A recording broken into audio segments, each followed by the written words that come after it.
A Short History of Morrowind by Jeanette Cité. From the introduction. Led by the legendary prophet Veloth, the ancestors of the Dunmer, exiles from Altmer cultures in present-day Somerset Isle, came to the region of Morrowind.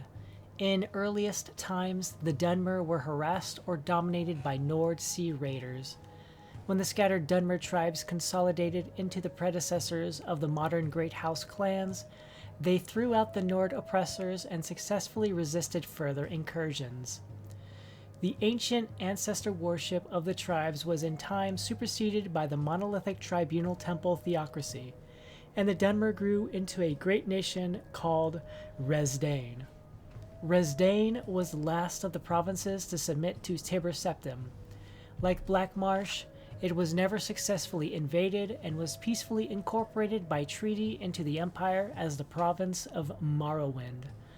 Almost 4 centuries after the coming of the Imperial Legions, Morrowind is still occupied by Imperial Legions, with a figurehead Imperial King, though the Empire has reserved most functions of the traditional local government to the ruling councils of the 5 great houses. On Vardenfell District. In 3rd Era 414, Vardenfell territory, previously a temple preserve under Imperial protection, was reorganized as an Imperial provincial district. Vardenfell had been maintained as a preserve administrated by the temple since the Treaty of the Armistice, and except for a few Great House settlements sanctioned by the temple, Vardenfell was previously uninhabited and undeveloped. But when the centuries-old temple ban on trade and settlement of Vardenfell was revoked by King of Morrowind, a flood of imperial colonists and Great House Dunmer came to Vardenfell, expanding old settlements and building new ones. The new district was divided into Redoran, Hlalu, Telvanni, and Temple districts, each separately administered by local house councils or temple priesthoods, and all under the advice and consent of Duke Dren and the district council in Ebonheart. Local law became a mixture of house law and imperial law in house districts, jointly enforced by house guards and legion guards, with temple law and imperial law enforced in the temple district by ordinators. The temple was still recognized as the majority religion, but worship of the 9 divines was protected by the legions and encouraged by imperial cult missions. The temple district included the city of Vivec, the fortress of Ghostgate, and all sacred and profane sites, including those blighted areas inside the Ghost Fence, and all unsettled and wilderness areas on Vardenfell. In practice, this district included all parts of Vardenfell not claimed for Redoran, Hlalu, or Telvanni districts. The temple stubbornly fought all development in their district and were largely successful. House Hlalu, in combination with imperial colonists, embarked on a vigorous campaign of settlement and development. In the decades after reorganization, Balmora and the Ascadian Isle regions have grown steadily. Caldera and Pelagiad are completely new settlements, and all legion forts were expanded to accommodate larger garrisons.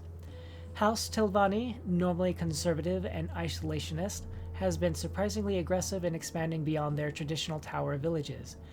Disregarding the protests of the other houses, the temple, the duke, and the district council, Telvanni pioneers have been encroaching on the wildlands reserved to the temple. The Telvanni council officially disavows responsibility for these rogue Telvanni settlements, but it is an open secret that they are encouraged and supported by ambitious Telvanni mage lords. Under pressure from the temple, conservative House Redoran has steadfastly resisted expansion in their district. As a result, House Redoran and the temple are in danger of being politically and economically marginalized by the more aggressive and expansionist Hlalu and Telvanni interests.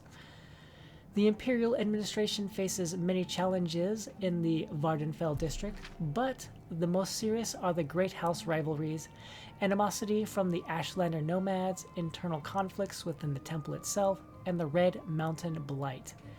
Struggles between Great House, Temple, and Imperial interests to control Vardenfell's resources could at any time erupt into full-scale war. Ashlander raid settlements, plunder caravans, and kill foreigners on their wild lands. The Temple has unsuccessfully attempted to silence criticism and calls for reform within its ranks. But most serious are the plagues and diseased hosts produced by the Blightstorms sweeping out from Red Mountain. Vardenfell and all Morrowind have long been menaced by the legendary evils of Dagoth-Ur and his ash vampire kin dwelling beneath Red Mountain. For centuries, the Temple has contained this threat within the Ghost Fence, but recently the Temple's resources and will have faltered, and the threat from Red Mountain has grown in scale and intensity.